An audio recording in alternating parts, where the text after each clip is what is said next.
there's kind of a phenomenon that happens with many students. The mystique of remote viewing and all that, the magic and mystique and everything, and then they come for the class and they find out it's really nuts and bolts and structure, and the mystique is gone and we don't see them again. And because finding the reality is never as beautiful and enhancing and all that, as entrancing as the nuts and bolts.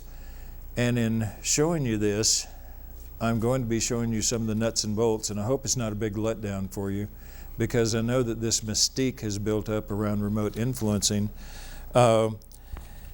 Remote influencing, in a way, deserves the mystique, because it, when taken to its limits, just like CRV, it's best described by the word magic. I didn't do that. It's magic. It's best described by the word magic. And what I'm going to show you is the basics of remote influencing. Now, as though somebody took 30 minutes to show you the basics of remote viewing and said, that's it, and you said, oh, that's all there is? No, that's far from all there is. But what I'm going to show you is the basics of remote influencing and why most people fail at it. When you have, first of all, let's go over remote viewing. The theory behind CRV. And I'm always surprised that many people don't know this. The theory behind CRV is that you're getting information from somebody else or some other place in the world, but let's just talk about getting information from somebody else's mind. First of all, at a conscious level, you say, I have a question. And you want to get that question to your subconscious mind. Okay. After you get it to your subconscious mind, then there's that great unknown. By the way, does anybody know what Ingo means when he says the matrix? That's a very neat way of saying, I don't know. And it's the great unknown. What's down here, we don't care. We just want to get the information from the subconscious to the conscious. However, look at that. Anybody ever heard the name lemon before? You've all heard it. Anything up here is supraliminal. Anything down there is subliminal. By the way, that brings up a point that I probably need to stop right now and say that some of you know my background in psycholinguistics and subliminals. I will be using subliminals in this presentation. If you don't want them used against you, you probably ought to leave, because I'm going to use them anyway. If I find that the material here has caused someone here to start using this in a way which hurts people, I will set up the triggers. I will pull those triggers and you will not be able to do it anymore. And I'm going to put those subliminals in during this session. If you don't like it, that's too bad. I'm sorry. The door's not closed, okay? Okay, so this is us as we relate to the great unknown. This lemon here, I tried to get a texture of solid marble because the information is not going to go through that lemon, okay? The question, the answer is not going to go through there. The theory behind CRV is you're going to use the body as a translator between the two, because the conscious and subconscious don't talk to each other. Therefore, how do you start out? You start out with a physical ideogram. How do you continue? You continue getting physical sensories, and then dimensional impressions, which very quickly turn into visuals, so you're back into body impressions, body signals. I generally repeat this about 100 times before it sinks into anyone. CRV is a physical discipline, much like a martial art. It is not just a mental discipline. It is a physical discipline as well. Every bit is, it's a mental martial art, is what it is. Okay, the lemon, you can't do anything to get information through there. So, we've got a question up here. We've got our body that we're going to use to bypass the lemon to get something into our subconscious to somehow filter into this great unknown and go all the way over there and find out what's in that guy's mind. And so, we pass the question as a coordinate. Why do you, everybody ask what the coordinate's for? Two things. One, to get you physically involved, and two, to get your hand moving, so when the ideogram happens, you know, what does the coordinate mean? It doesn't have to mean anything. It gets your hand moving. That's one of the main purposes of the coordinates. And so we somehow, using the body, get the question we have into our own subconscious. Then, somehow, the great unknown channels things over to our target. And it gets into that subconscious over there. Hopefully, that subconscious will send back an answer to our subconscious. Now what? We've got the lemon. We have something that goes through the body and brings the information back to the conscious mind. This is why you write. This is why you sketch. This is why you continue to do ideograms. This is why you continue even through stage 6 to do clay modeling, all kinds of charts and graphs. You got to get physical. The more physical you get, the better you're going to remote view. Okay? Now, controlled remote influencing theory, to put information into somebody else's mind. Okay, we have ourselves and the subconscious mind of the targeted person. We also have that target person's conscious mind. That's where we really want to get things. However, looky there. That person also has the lemon. So, that person also has a body. Now then, when we send the question down, it goes over to the subconscious and, all we were able to affect was that person's body.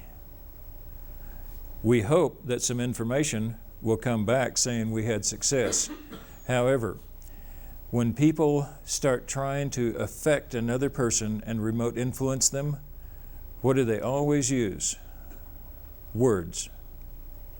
They say, you know, turn left, turn left, turn left. Subconscious mind doesn't understand that.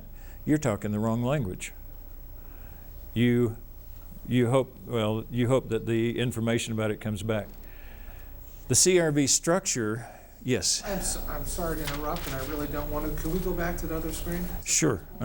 It might be my fault because I'm running things down. Can we go one more time about how we've only affected halfway?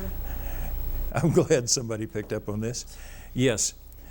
When you affect the person's subconscious mind, you can do it in such a way that you can affect that person's body.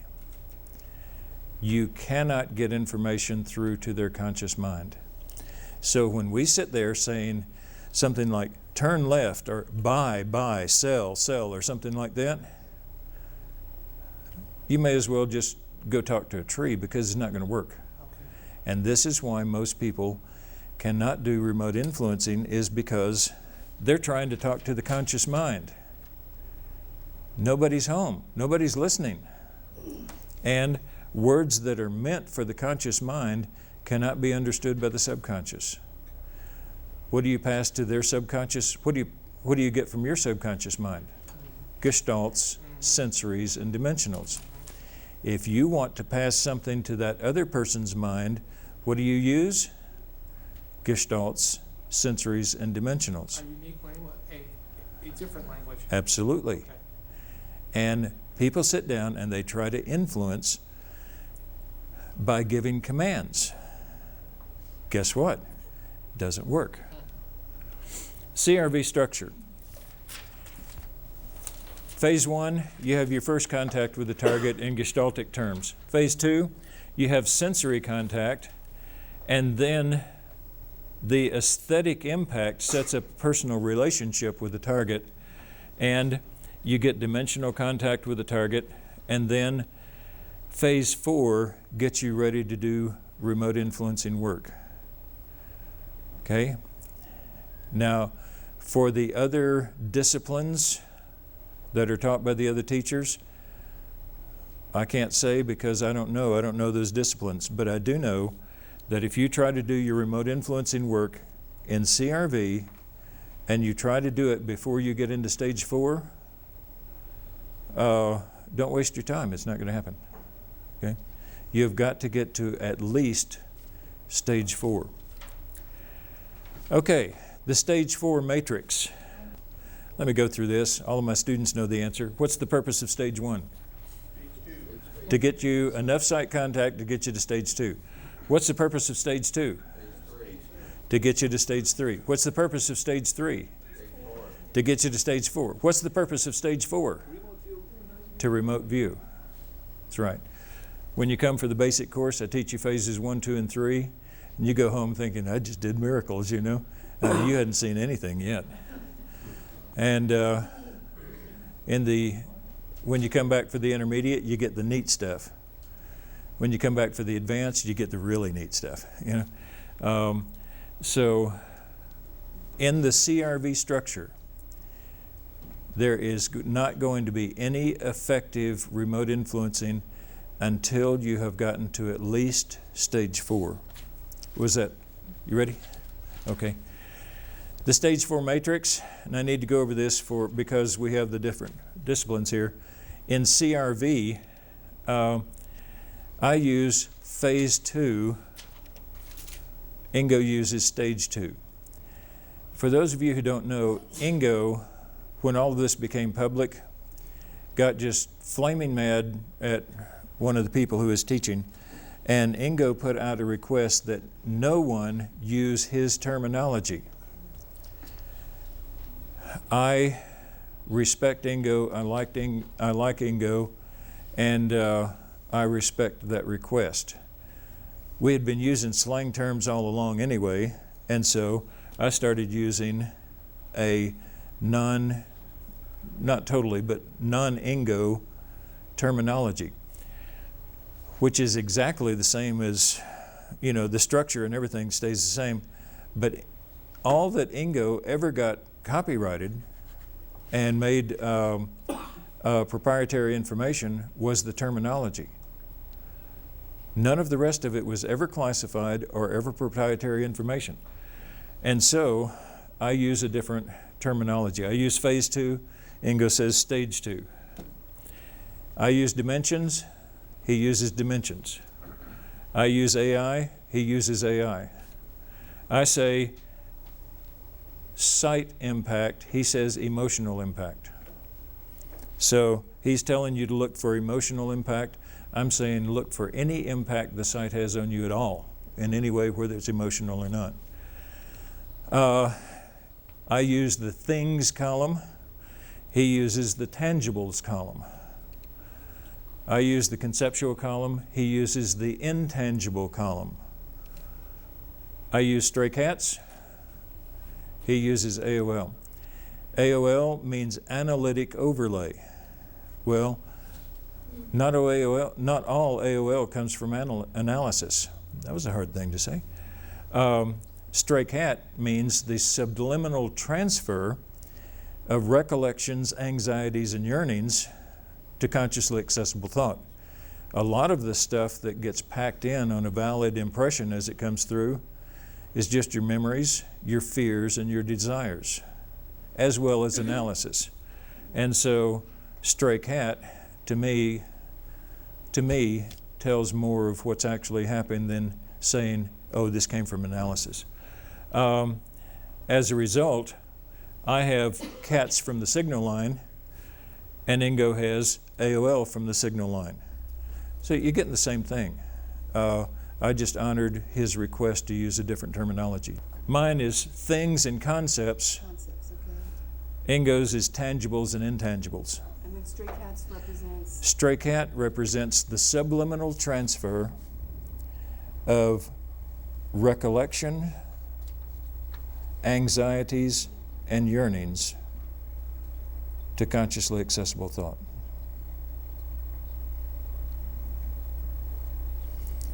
By the way, Ingo doesn't have a term for what I call tame cat. Tame cat stands for the transfer of access mental energy to consciously accessible thought. In other words, you got the impression, you reported the impression, you did everything right, no pollution, it's perfect. Ingo's only term for that is to slide an M&M across the table to you. So, one of the chapters in my book is called The Military Use of M&Ms. And so you call that tame cat when you get it right? Tame cat. Tame cat, right. Yeah. Transfer of access mental energy. Okay. When you're working remote influencing, you will work in the SI-EI column. Let me put a caution in here. The t-shirt says, watch out for the SI-EI column. It really sucks. You can get sucked in. The art of remote influencing is involved in your ability to almost get sucked in, but not quite. And so there's a lot of practice you need to do before you ever try your first remote influencing session. It can be dangerous. Getting sucked in can be extremely dangerous. Yes. Don't ever work the SI or EI column without a monitor until you learn how to do it, because the monitor is there to get you out. The one time in remote viewing that the monitor is allowed to take over the session is when you lose control of the session. And then the monitor is only allowed to take it over long enough to get you back in control. So that's the one exception to the prime directive, that the viewer is always in charge. When you get into the SI or EI column, what information comes through this column is information from the target person's mind. What is that person feeling? What is that person saying? And so on. As you tend to get sucked into that column more and more, instead of describing what that person is feeling and saying, you will start feeling, you will start experiencing it yourself. There's a graduating degree here. Ever take two magnets, put them together like this, you know? At some point, the two of them snap together and there's nothing you can do to keep them apart. The SI column sucks in that manner. It's attractive, oh, it's really attractive, and all of a sudden, ka-whack, it's over. You know, you are sucked in. Anytime you work in this column, you detox. David was showing you the other day how he detoxes. He starts back where he went into the SI column and goes down that way. The standard method is to go from the bottom of the session upwards. Where you're most involved, go upwards, one impression at a time, and say, is that them or is that me? Get it out. And work your way back up to the point where you began in the SI or EI column. That's the proper method for detoxing. You ask the question, is that the target person's feeling or is that my feeling? Now what you've got to realize is that when you start detoxing, the answer is yes to both of those. And so you have to sit there and you have to say, but is that my normal feeling? Well, no. Axe murdering is not my normal feeling, you know. Maybe that's something I'm picking up from but right now I want to go axe people, you know. And, you know, you mentally access the wrong person and suddenly you start seeing how right it is to molest children or sell drugs or whatever. And you've got to work your way out of that. So you start with your last impression and you work your way back to the first impression you got when you went into the SI or EI column. And so that's the proper way to detox. Now, everybody I teach to detox that way, they go, okay, that's them, that's them, that's them, this is me, that's them. It's like the set aside.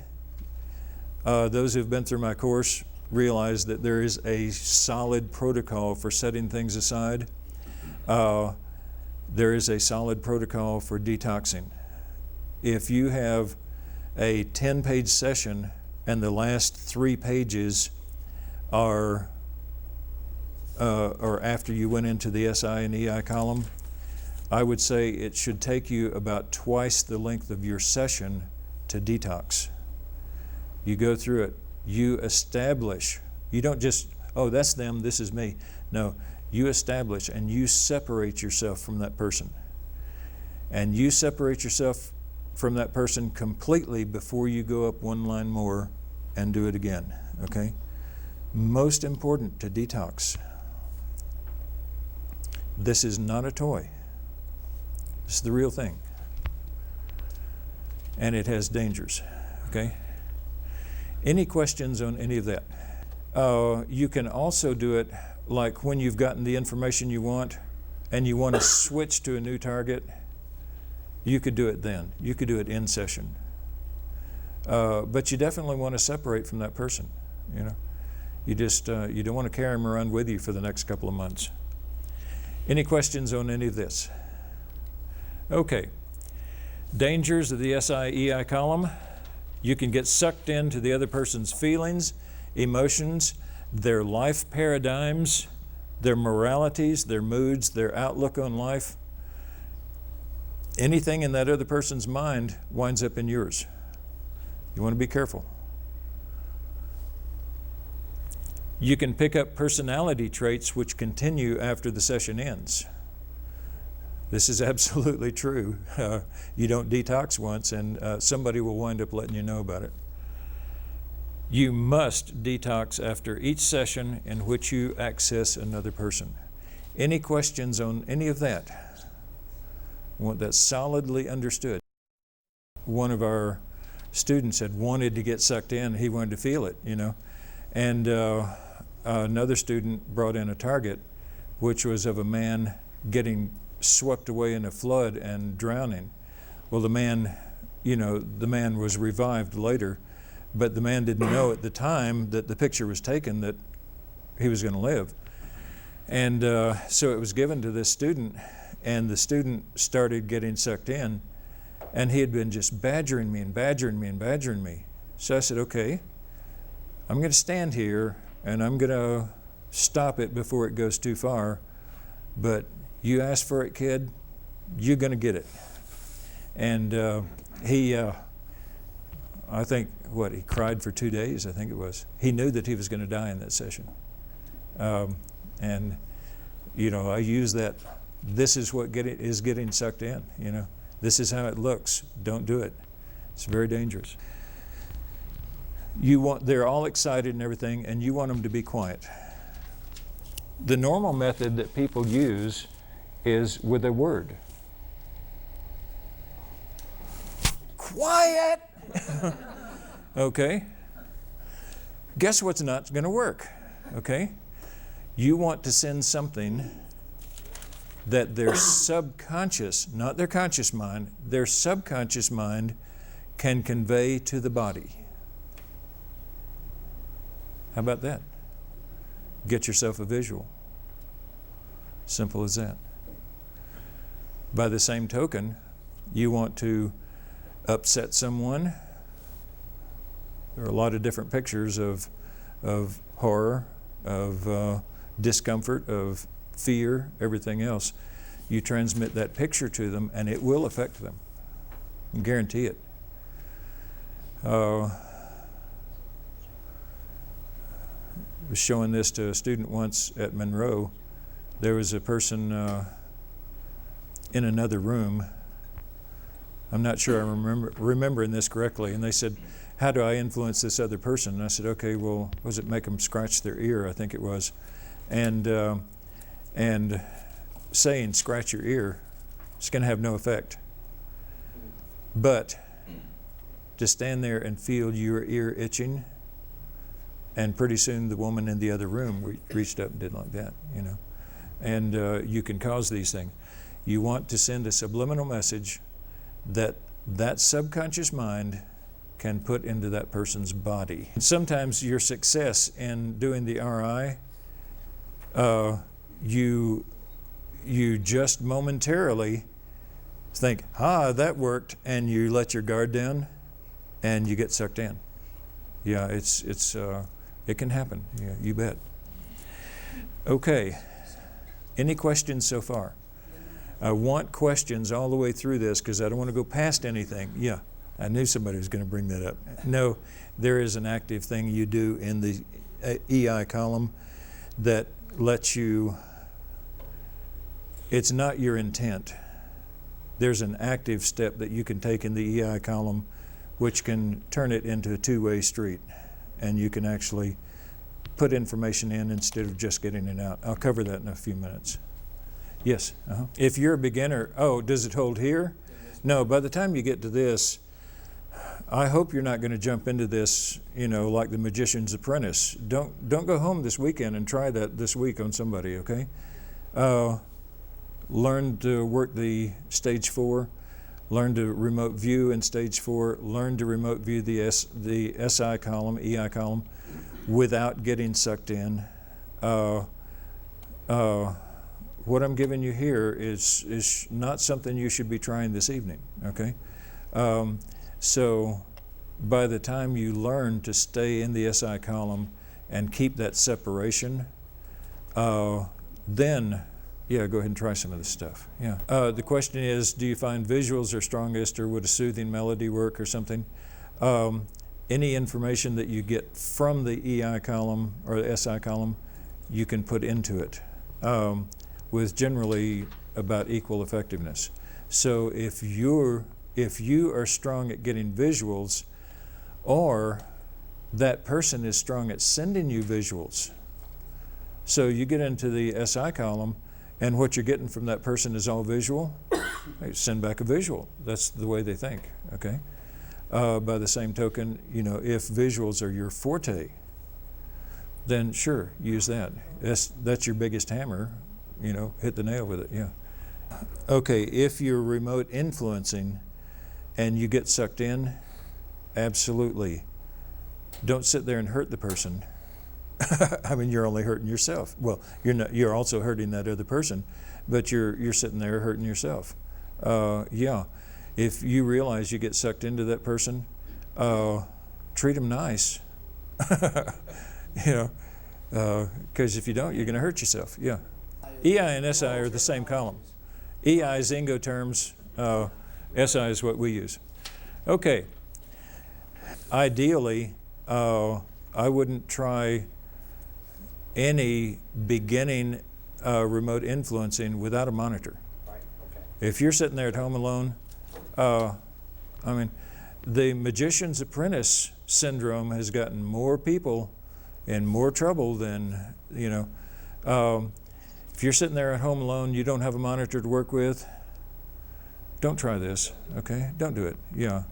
That's the first fail-safe. That's the first fail-safe, yeah. Have a buddy. Do the buddy system, okay? Have a buddy handy. The basics. You acquire a person lightly. Stress on lightly, okay? Because you're going into that SI or EI column and you just lightly access the person and you start getting some information. Go ahead and get the information. The information may not be important to you, or it may not be important to the session, but the information you're going to get is important to that person. You know, the greatest way to be a good conversationalist is to learn to listen. That rule holds true here. Let the person talk. Let them tell you anything they want to get off their mind. Just let them go. Write it down. Let them know that you're getting this, okay? And access them lightly, set up that conversation. Then move to the proper time, event, and so on. It comes as a surprise to many people that remote influencing treats time the same way as it does space, just like CRV does. Are you limited to remote influencing somebody in the present time? No. You can sit down and do a session today which will not influence them to do something for a month. You can also influence the past.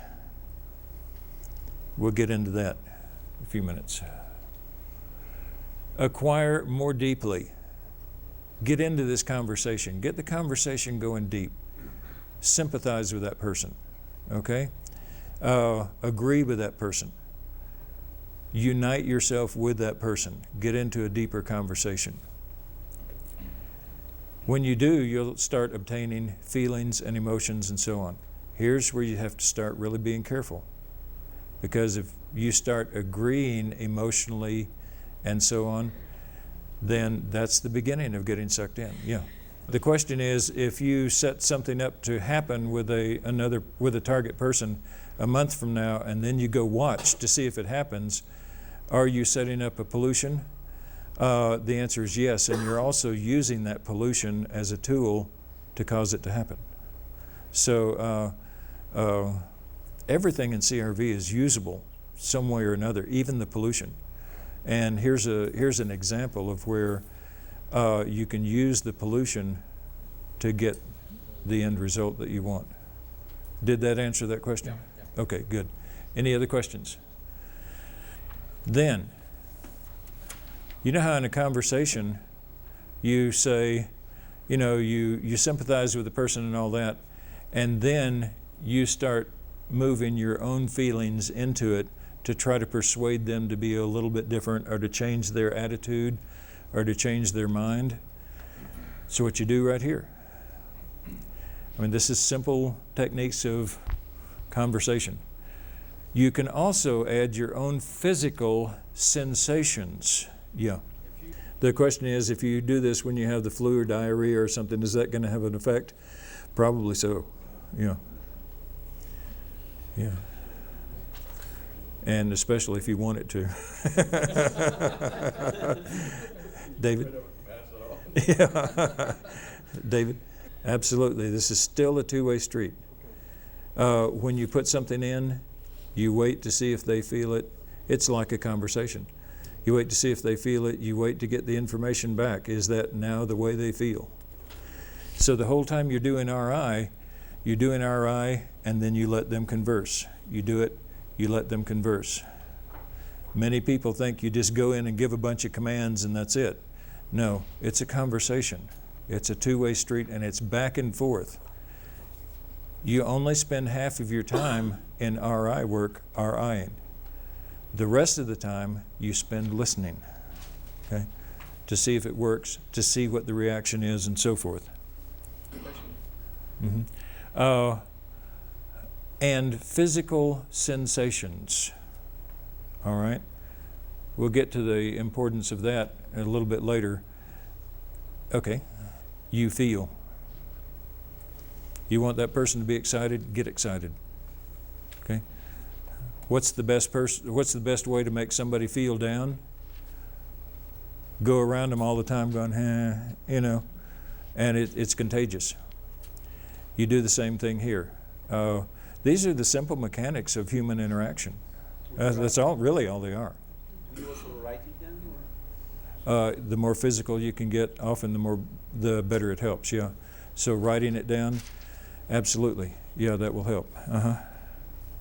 Also, being a database freak. When you're doing the session, you want to write down the information you're putting in so that you'll have a record of it. You can database it and you can analyze it later to see how well it worked. So yes, definitely, when you're putting in information to the other person, write it down, physically write it down, make it a physical act, and that gives you a record of it. George? Are you writing, when you're in that aspect of it, are you writing that down in the AI column to see if it transfers, or are you actually going to the SI column and waiting to see if it transfers? You're going to the SI column and waiting to see if it transfers, and any of the SI's subcolumns, which we can go into later too. Any questions? Okay, get out of there, okay? As soon as you've done what you want to do, get out of there. Detox. When you write session end, make sure you mean it. Yeah. Yes. So you could send a sense of humor. You bet. Yeah. What? A sense of humor. Homer Simpson. Yeah. Uh-huh. Yes, Debbie. Would the technique be any different on an individual? A single person as opposed to a group. Oh, as opposed to a group. The techniques would generally be the same. Now, to be honest about it, that's a logical deduction. I have worked this on an entire group within a room, but like a demographic, I've never even tried, so really the answer is I don't know. But my experience, I have maybe 2 or 3 times worked on an entire group within a room, and it's had the effect that was desired, but almost 99% of everything I've done this way has been on an individual. Yes. Do you detox after you end session? You can detox after you end session. You can also detox if you move to another part of the target. Let's say you have been targeted with some political leader. Okay, then you want to go influence that political leader to do something, and then you say, okay, now move 1 week forward in time and describe the activities going on in that country, something like that. Well, that's the time to detox from that leader. Okay, and then also at the end of the session, I would detox again just to be sure. Yes, John, Mike. Yeah, that's what I was just saying here. Yeah, influence the leader, then move a week ahead in time and tell what's going on in the country. Yeah, you can do that. Mm-hmm. You have finished influencing the leader. You back out, you get out quickly, you detox, and then you go on with the rest of your session. That part of the session is over, so then you go on with the rest of your session. But because you did access someone in that session, I would detox at the end of it again, just to be absolutely certain. Yeah, that's what's going through the body to your subconscious, out into the great unknown, who knows what that is, and into the other person's subconscious mind. The other person will generally have a physical reaction to what's in their subconscious mind. All of us do. And therefore, you have basically put these things out to their subconscious mind, which will drive their life in certain ways, but also which will affect them physically. Now, their conscious reaction to the change in physical state will be what gets across to their conscious mind. Not the thought you want to put in, but their reaction to their physical condition. I'm sorry, go ahead. Yeah. You're writing down the impressions you get about what they are feeling and thinking. That's right, yeah. The question is, can you move in time or space in order to get out? You could, but that would take an extra step. Just, hit the road, Jack. Yeah, When you detox. I would move to a time you want to influence that person, and then do the influencing, detox, and then move to another time. I would not make time movements while influencing. I've never tried it. You could do it, but I think it would cause a problem with the detox situation. And remember, nothing you can make that person do is worth losing yourself for. Yeah. The question is, if the viewer and influencer doesn't know who the person is, but they've just been tasked with some numbers, does that make it any easier than if they personally know that person? I don't think so. Because if you're a good remote viewer, you're going to get involved. Whether you know the person's name or not doesn't matter. You're going to get involved. So I think the answer would be no on that. Now, there's probably some exception to that if you're trying to influence somebody that you're extremely emotionally involved with, then the answer might be yes. Yeah. Joe? The few times that I have done a coherent group, I have addressed the group as an entity, as an individual. The thing is, there's so many easier ways to influence a group that it's almost a shame to use RI because there are so many other ways to do it. Like what? Well, psycholinguistics, subliminals, propaganda.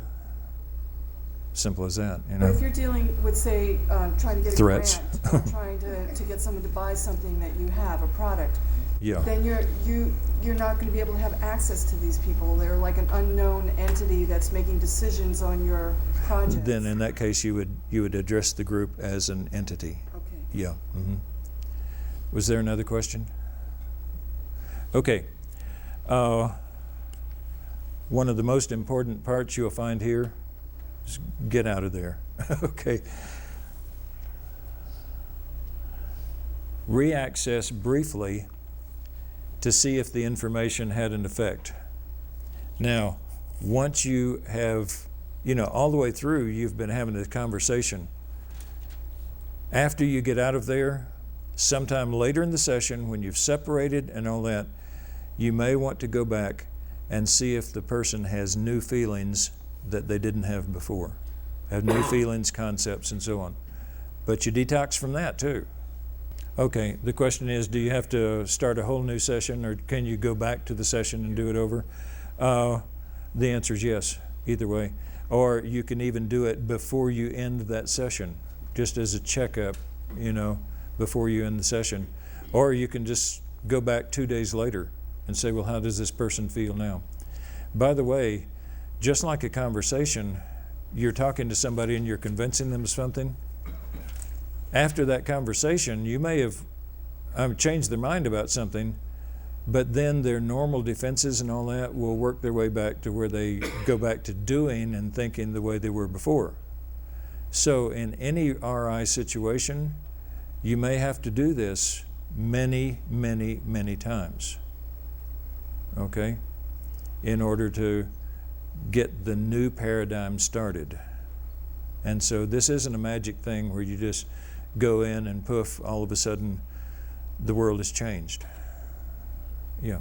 The question is, can you just take a break overnight or over the weekend or something and come back and finish the session and then do the final checkup? Sure, no problem. It meets all of the standard rules of CRV. It's no different. Mike? Good question. Is there an optimum time to do this? The answer is yes. The question of, is there a standard optimal time? I doubt it. With each target person, you're going to have to find their optimal time when their guard is down. By the way, one of the trivia about CRV, people have natural defenses. So when it comes to accessing the SI or the EI column and finding out what's in their mind, you will have to kind of combat those natural defenses some. What we tend to have found out over the years, was that if that person has the ball of white light to protect them from entities and all that, they're probably protected from entities. But they're sitting ducks for remote viewers. I mean, their defenses are down because they think they've got this ball of white light. They're very secure. Their defenses are down. An hour-long session turns into 15 minutes and you got the information and you're out of there. So we love it when people get the ball of white light, you know. It's great. Yeah. I have good news and bad news. The question is, what's the best way to protect yourself from CRV or CRI? And I have good news and bad news. The good news is there is a way. The bad news is you'll probably never do it. You have to be a trained, experienced, highly experienced, and highly involved remote CRVer in order to protect yourself from CRV. So as far as the general population is concerned, the bad news is that as far as the general population is concerned, there is no protection. You have no protection whatever. If I wanted to remote influence you, or if I wanted to remote view you and find out anything in your life, it's your tough luck. There's no protection. Yeah. The question is, if you wanted to reach them at the optimum time, could you go in and say, move to the optimum time and describe? Usually in CRV and CRI, the simplest answer is the best one. Yeah, that's exactly it. Move to the optimum time and access. Yeah. Is it typically better to catch them when they're asleep or awake? It depends on the target. There's not an easy answer for that. It depends on the target. The general rule, when I like to catch them best, is in the hypnagogic state, between asleep and awake. Stan? I'm glad you brought that up.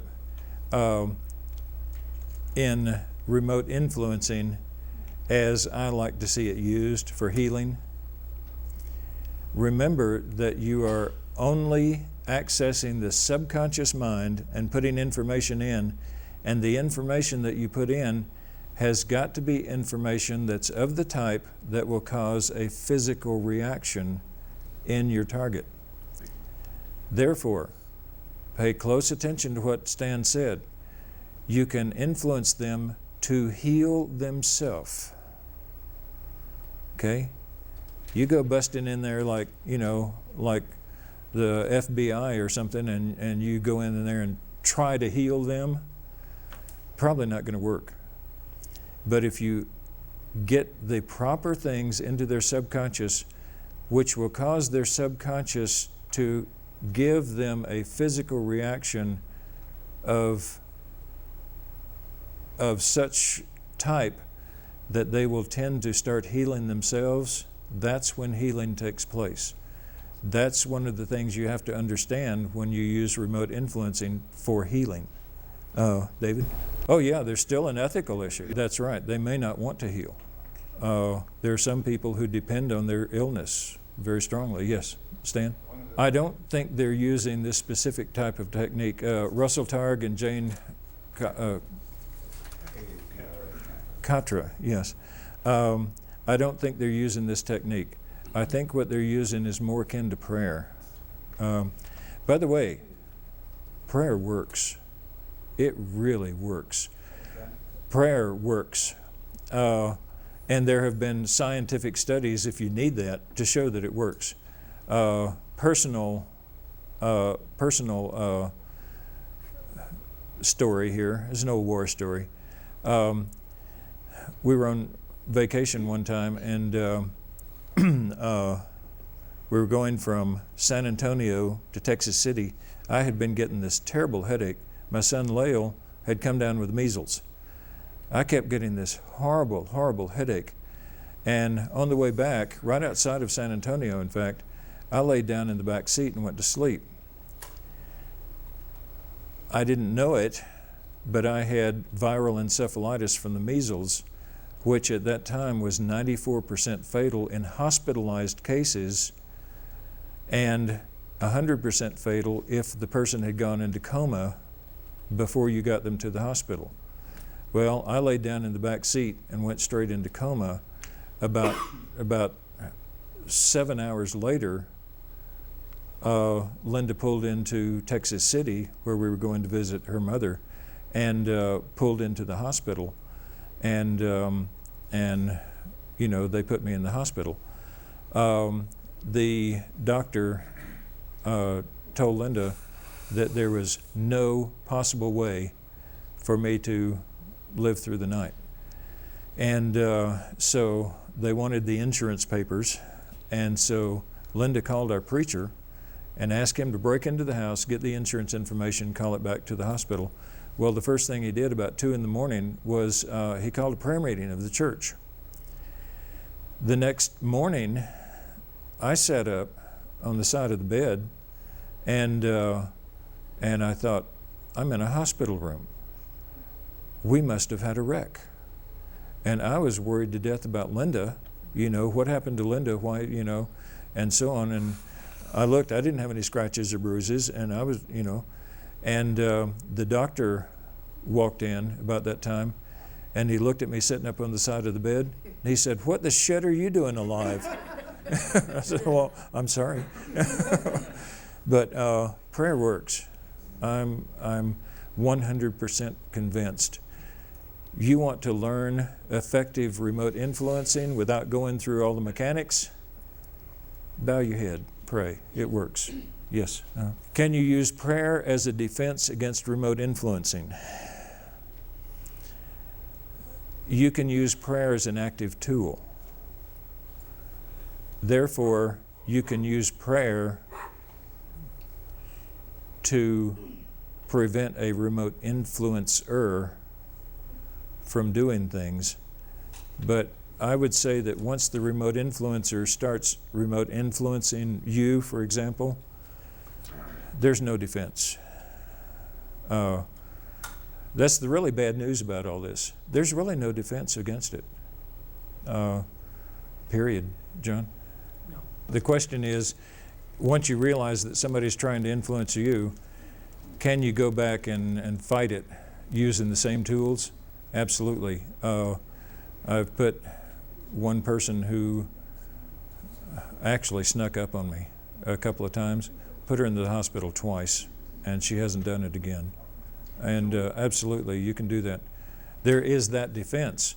Once you've identified the remote influencer, like I was saying to him, you can stop the remote influencer.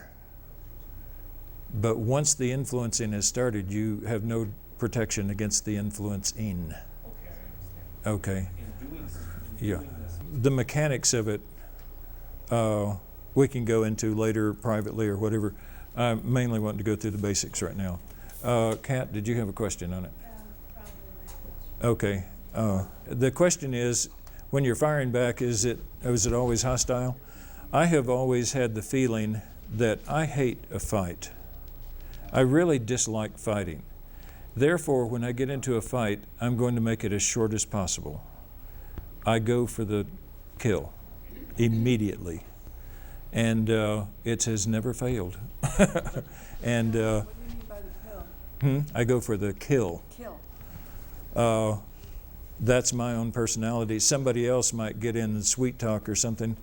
No, if somebody's trying to hurt me, I just go for destruction mode, and that's what I do. So my answer would be yes, it's violent. Yeah. Mike? Oh, if the person gets sucked into you, when you detach, oh, this was said, I think Kat said this, about detoxing and detaching, and you detox the other person and you detox yourself. Was that you? Yeah. Never detox the other person. Just get out, okay? Detox yourself. I mean, even if it's remote viewing and you're accessing another person, don't stick around and try to detox that person. If you do, you're just going to get more involved. Just get out. That's it. whatever effect you've had on that other person is going to have to deal with. Just get out. That person, I'm sorry, but you have to take this attitude. That person is not worth losing yourself over. And if you've had a negative effect without meaning to, get out. Go back later and do another session to try to clean up your mess. But get out. Don't ever detox the other person. Yes. What is the method for going back and checking to see if the new stuff is there? Do a CRV session, go into the EI column, and just see what impressions you get from that person. But don't influence. If you go into that person the first day and that person is malevolent and evil and mean and all that, and you go back a month later and that person is kindly and loves his family and pets his dog and everything, you've had an effect. Get out. Okay? Yes. The question is, if you realize somebody's influencing you negatively, can you go in and stop that person from doing it? Again, you can stop the person. You can stop the influencer.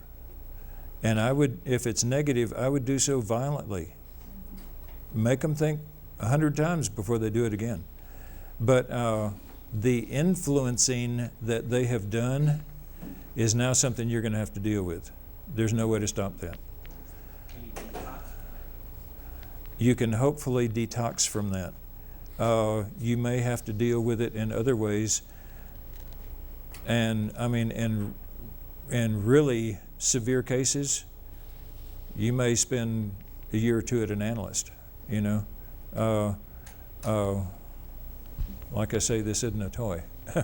And once you have been influenced, you may be able to take control of it, and you're just going to have to deal with it. Now, if you can dismiss it, that's all the better.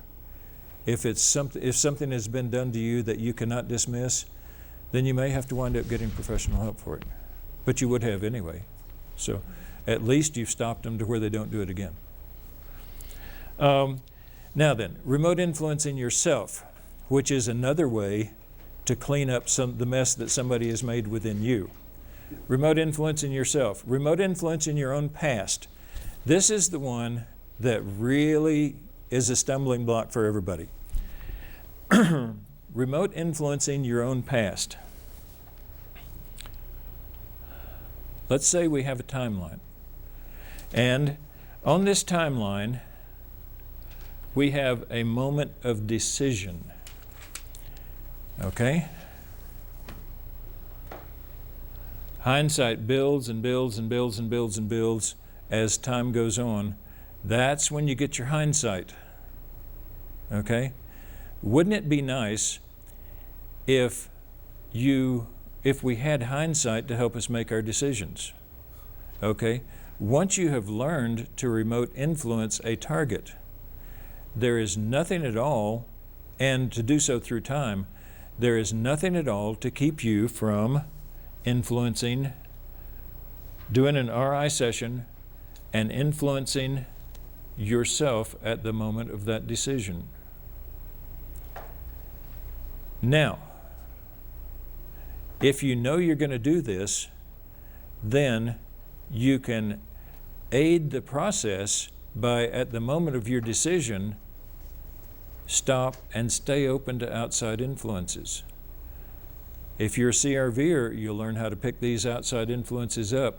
One of those outside influences that comes in very strongly is the one you're giving from the future.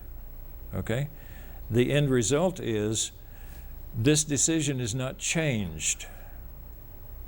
You haven't changed the decision. You have only influenced it a little. Therefore, have you changed the past? No. Statistically, you look at your decisions, and a higher and higher and higher percentage of your decisions become the correct decision as you learn to listen to yourself. Okay? So it's in the statistics. If you're going to try remote influence in your own past, you got to have a database. Simple as that. because the answer is in the statistics. Can I say something? Yes, the moment of feedback is in itself reflected into the past. So showing a viewer feedback influences their session. Absolutely. That is why you never take a target, turn it around and hold it up to the light and see what's on the back, because you've just given yourself feedback and you have influenced your session. That is why in the thing we did yesterday, you don't have the viewer come in and say, you viewed the wrong target, because you caused them to view the wrong target. We found out many times that when you go to the beaconing sessions, I'm sure, Mel, you've had hundreds of experiences of this, where you just totally miss the target and you come back from that beaconing session and somewhere along the way there's the target. Ference had a session where, just totally missed the target. He was down and all that. He was really depressed, saw his feedback, was really depressed, and we said, okay, well, let's go to lunch. We walked into the restaurant, and here was that silver race car with those numbers on it, and he'd had a perfect session, but on the wrong target. And he saw that and got all excited. Oh, look at there it is, there it is. Well, guess what influenced his session most? The excitement of seeing that thing reflected back through time and totally screwed up his session. We found out time and time again, you let a person do a practice session over in the operations building, they walk back and you meet them at the door or at the coffee pot and say, how'd you do? It was the Devil's Tower, wasn't it? Well, guess what pollution is going to be in their session that they've already done? Descriptors of Devil's Tower. Angela? At ARV, what is the optimal time to do RI? Right after you have received your feedback. That's right. You're not going to change the past. However, in the statistics of all the times you do ARV, the statistics will show that you get the right answer more and more and more often. So you said that right afterwards, when you miss, you feel, despondent, dejected and all that. That emotion is going to help you influence your past to not do that. Okay? If after an ARV session you succeeded, you got money and that elation, you sit down and do an RI session, the emotion of the elation is going to help you decide at the moment which target to pick, and to pick the right one. It will discourage you against the bad target. It will encourage you to get the good target. And so that moment of emotional reaction after you see the feedback, that's the optimal time to sit down and do an RI session on your moment of decision. Yes. Can I make a There are times when you want to discourage yourself against the bad one. Lynn, I'm talking about Yeah. every moment of feedback that an ARVer receives. Mm-hmm. That target, when he is shown, her or him, Right. they're shown the moment of feedback. Right. That experience